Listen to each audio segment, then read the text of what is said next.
A menacing man, resembling a member of the Italian mafia, ascends in the elevator of a New York City skyscraper. Upon entering the office, he terrifies the girl with his presence, ordering her to relax. If he desired, she would have been long gone. He hands her a bullet for analysis, aiming to identify its manufacturer. This bullet ended the life of his colleague. She claims the bullet is untraceable. A laser pointer dot appears near the bindi on her forehead. She was shot from the building opposite. The man spots 4 gunmen on the rooftop and swiftly exits the office. At the end of the corridor, he summons the elevator to gain momentum. His heart races at an incredible speed, and his reaction surpasses human capability by multiples. Pushing off from the elevator, he accelerates remarkably, sprinting towards the window. He smashes through the miraculously intact glass with his forehead and hurtles towards the adjacent building at tremendous speed. In flight, he manages to eliminate 3 gunmen, the third with a bullet shot on a curved trajectory. He crashes into the penultimate floor of the building, disposing of the final gunman within 5 seconds. A cell phone rings in the gunman's pocket. The man answers, stating there's no way out of their brotherhood. He notes that sending sheep to kill a wolf was a mistake and receives a response that they were merely decoys. A black X appears beneath his feet. Moments later, a beautifully crafted vintage bullet pierces his skull. Through a reverse motion, we witness the complexity of the shot. The bullet, it turns out, has a multi-stage construction akin to a rocket, fired from kilometers away by a man named Cross. 2 weeks later, Wesley wakes up to his girlfriend's screams, urging him to find a new housing quickly as she can't sleep near the subway station. Wesley, a young man working as a clerk, suffers from panic attacks, which he successfully suppresses with medication. However, the side effect is complete apathy towards everything. He remains unfazed, even by the fact that his girlfriend is constantly cheating on him with his own friend,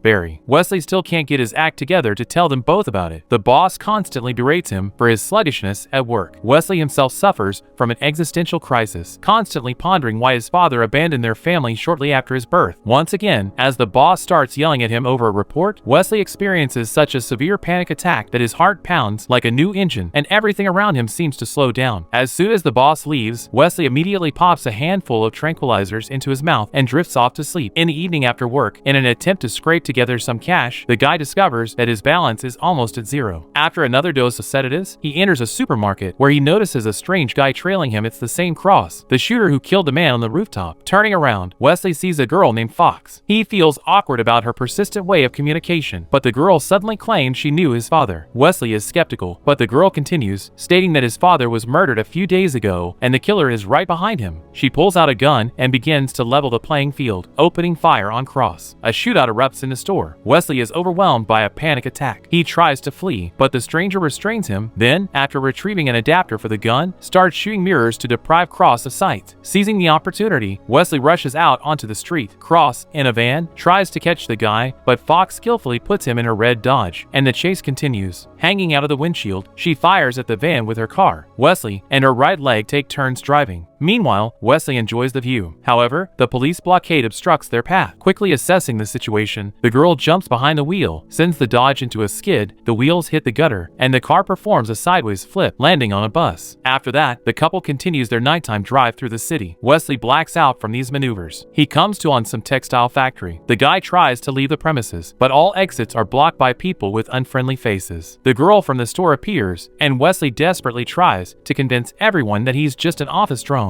worthless to anyone on this earth. A man with a gun appears. He hands Wesley the weapon and orders him to hit a fly circling above a trash can. Shocked by the request, Wesley finds it complicated when the man says to hit the fly's wing. Wesley hears a gun pressed to his head. The Hulk behind him says that if he doesn't shoot, he will. A panic attack sends Wesley's body into overdrive, allowing him to track the fly's wing movements. After firing 6 shots, Wesley reaches for his medication, but is interrupted by the gang leader showing him the fly with its wings shot off. He tosses the pills away, stating that his heart was beating at 400 beats per minute. His pituitary gland released a massive amount of hormones into his bloodstream, increasing his reaction time several times over. Wesley considers it a delusion, threatening Sloan with a gun and asking him not to come closer. Sloan introduces himself, while Angelina goes by Fox. Sloan claims the madness lies with him, as he crawls through work every day with such potential instead of unleashing his power freely. He offers Wesley the chance to avenge his father's death by killing Cross. They also transfer all of his savings to his account before letting him go. The next morning, Wesley wakes up thinking it was all a dream, but in the bathroom, he snaps back to reality when he he finds a gun fallen from his pocket. He hides the gun in a drainage tank, heads to the nearest ATM, and discovers over $3.5 million in his account. At work, Wesley studies articles about his father's murder on the rooftop of a skyscraper when suddenly the boss appears and warmly greets the young man. She starts yelling at him again for not submitting the report yet and accuses him of wasting time on the internet. She threatens to ruin his career with her evaluations, and Wesley politely objects. Then he reveals the truth about his boss and how the whole department laughs behind her back, causing a sort of emotional damage. He grabs his keyboard and leaves. Barry calls him a real man and wants to give him a high five, but he gets a keyboard to the face for hitting on his girlfriend. In a lifted mood, he exits the building and sees newspapers with headlines about his adventure at the store. Fox pulls up for him, and he gladly jumps into her car. She drives him to the textile factory. Initially, Wesley thinks it's just a front, but as it turns out, they are indeed masters in the craft and run the weaving business with deep expertise. Their brotherhood is called the Weavers' Brotherhood. Ascending to the cafeteria of the factory, Wesley realizes they are indeed weavers. He declares he doesn't want to return to his old life, and Sloan assigns Fox the responsibility for his training. Wesley's preparation begins. He's tied to a chair and interrogated, beaten with questions about why he came here. He doesn't understand what they want from him, and simply states that it definitely isn't to get beaten up. Then the beaten guy is taken to the butcher, who tries to teach him knife fighting. It should be noted that Wesley is spared no mercy and sustains serious injuries. He comes to a paraffin bath. The exterminator works on his recovery, explaining that these are special regenerative baths. To ease his suffering, the man gives Wesley vodka. Firearms training also takes an unconventional route. He has to learn to shoot not in a straight trajectory. This captivating routine repeats day after day. He's beaten to near death, then healed. One day, another member of the Brotherhood's corpse is brought in, a victim of Cross, who kills them one by one. According to Sloan, only Wesley can stop him. Meanwhile, Fox orders the guy to catch a shuttle moving at high speed inside the loom. He asks her to imagine a gun in his head to stimulate his acceleration, but according to Fox, he must learn to control himself independently. He fails and only ends up injuring his hand. During his recovery procedures, the exterminator shows him a trick with a rat. He attaches a miniature explosive device to the rodent and lures it to a safe place using peanut butter. An explosion occurs. The man says Wesley's father loved this trick. Wesley asks if everything is okay with him, wondering how he's been brainwashed, as he's truly behaving irrationally. Meanwhile, Fox emerges from the neighboring bath and orders him to follow her for training. This time, she personally starts beating him to near death and asking the same question: why is he here, and why is he wasting her time? Wesley finally gives the only correct answer. He wants to find out who he really is. They bring him to Sloan, who tells him about his father. He was the best of them, showing him his belongings and room. Wesley puts on his father's jacket and is infected with the idea to prove himself worthy of his father at all costs. His training now has meaning. He sees a goal ahead of him to avenge his father's death on Cross. All difficulties seem trivial to him. He easily endures any abuse, absorbs tons of information about his opponent. Day and night, he trains with fanaticism like a Shaolin monk. He deals with the knife-fighting master. The guy who beat him broke all the bones around his head, after which Wesley beat him. The only thing he can't handle is shooting a curveball. Fox dares to help him with this, and stands in front of the target to motivate him. Feeling immense responsibility, he finally manages to curve the bullet. Dodging her face, he hits the target directly. It was time for his first assignment. Sloan leads him to the weaving machine. It turns out they learn the names of their targets from the fabric that fate sends to the loom. Ancestors from their brotherhood decrypted the secret code, allowing them to translate the irregularities of threads into binary code, from which names are derived. Wesley receives the name of his first target. Fox accompanies him on this mission. Moving on the roof of the train, they approach the target, but Wesley couldn't shoot. He closed his eyes and remembered their conversation with Fox the night before. Fox told him the story of a little girl whose father was a judge, principled and incorruptible. One day, he was presiding over the case of a powerful criminal, and the defendants wanted another judge, so they sent a ruthless killer to his house, Max Petrich. He burned his victims alive and forced their relatives to watch, then carved his initials on their bodies so they would never forget the nightmare. When Fox joined the Brotherhood, she learned that the loom had given the name Max Petrich a few days before the judge's demise, and one of the brothers couldn't pull the trigger, hence the Brotherhood's motto: kill one, and you may save thousands. After that, Fox leaves, and Wesley sees Max Petrich's initials on her neck. The guy opens his eyes and decides to kill the businessman after all, curving the bullet. He receives one assignment after another, each time hoping Cross's name will come up. He couldn't kill one dealer himself as he was moving in an armored limousine. Then Fox helped him by using her sports car as a ramp under Wesley's car. Doing a somersault over the limousine, the young apprentice manages to shoot the target through the open sunroof. After the assignment, they head to Wesley's home for the gun hidden in the toilet. Barry and his girlfriend are already living in his apartment.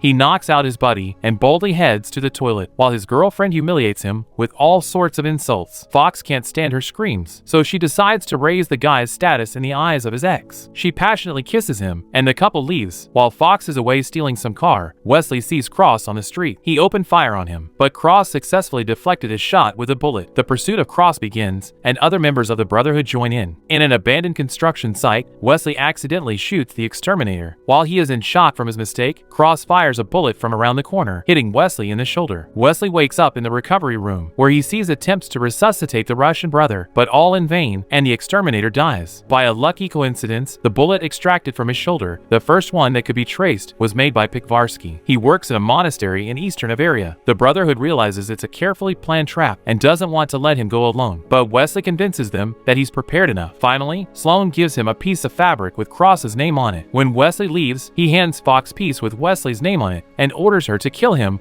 when he's dealt with Cross. Wesley arrives at the monastery and finds Pikvarsky. The man starts running, but he manages to lure Wesley into a trap. Luckily, Fox, who had been following Wesley, arrives just in time. Wesley shows him the bullet and asks where its owner is. Pikvarsky promises to arrange a meeting with him. He leads them to the train station. Pikvarsky waits for Cross. Fox and Wesley lie in ambush. Suddenly, he starts running, and the couple chases after him. Wesley notices Cross out of the corner of his eye in one of the carriages. He jumps onto the train while Fox pursues Pikvarsky. The train departs, and Fox realizes Wesley is left alone with Cross. She hijacks a car from an elderly couple. Pikvarsky reports to Cross on the phone that Wesley is alone on the train. Cross grabs Wesley and wants to say something to him, but Fox catches up with the speeding train and opens fire on Cross. A shootout ensues on the train, during which Cross only deflects bullets. Fox crashes into the train, causing it to derail and hang from the bridge like sausages. Wesley almost falls into the abyss, but Cross manages to grab him. Wesley sacrifices his life by shooting at his enemy, and the entire carriage plunges down into the gorge, getting stuck. Before dying, Cross tells Wesley he's his father. He asks Fox if it's true, and she confirms his words. Wesley was the only one Cross couldn't kill. The other brothers just couldn't get close to him. Wesley learns that his name was also revealed on the fabric and manages to escape from Fox, shooting through the window with his father's body. He falls into the river. The guy came to his senses in the recreational bathhouse across from his former residence. He overhears his girlfriend telling her friend on the phone that she regrets missing out on such a cool guy. Pikvarsky explains that his father was always there, watching over his life. He wholeheartedly didn't want his son to follow his path and hinder the encounter with the Weaver's Brotherhood. Pikvarsky hands him a piece of fabric with Sloan's name on it. It turns out that the cloth revealed his name, and Sloan uncovered it. Cross learned that Sloan began to use the interpretation of the cloth for his selfish purposes and left the Brotherhood, promising to destroy it. He finds a secret passage in the closet. In the secret room, the guy discovers a bunch of rat explosives and a detailed plan of the Brotherhood's building. Wesley heads to the supermarket for tons of peanut butter. With its help, he lures rats into the garbage truck. He breaks into the factory and releases charged rats. When the rats do their job, he infiltrates the building, shooting everyone without exception, gracefully handling the weapons as if conducting an orchestra. At the most inappropriate moment, a fight breaks out with a butcher, who surprisingly turns out to be a tough opponent, but Wesley thrusts a knife into his chest. Finally, he reaches Sloan. He is surrounded by the remaining fighters, including Fox. The guy tells the whole truth that Sloan was scared of the cloth's choice and decided to eliminate the only witness, Cross. The fighters demand explanations from the leader, and he takes out from the folder those who were revealed by the cloth. Among them are not only him, but also all the members of the Brotherhood. He says that if they continue to blindly follow the cloth, then everyone should visit a bullet to their forehead, or they can spit on everything and kill Wesley, ruling the world by applying their skills. After that, he leaves, giving the brothers time to think. All the fighters decide to follow Sloan and kill the guy, all except the ideological Fox, who fires a bullet in a circle, eliminating everyone, including herself. Wesley sets off in pursuit of Sloan, but the trail goes cold. Lost and exhausted, he approaches an ATM and discovers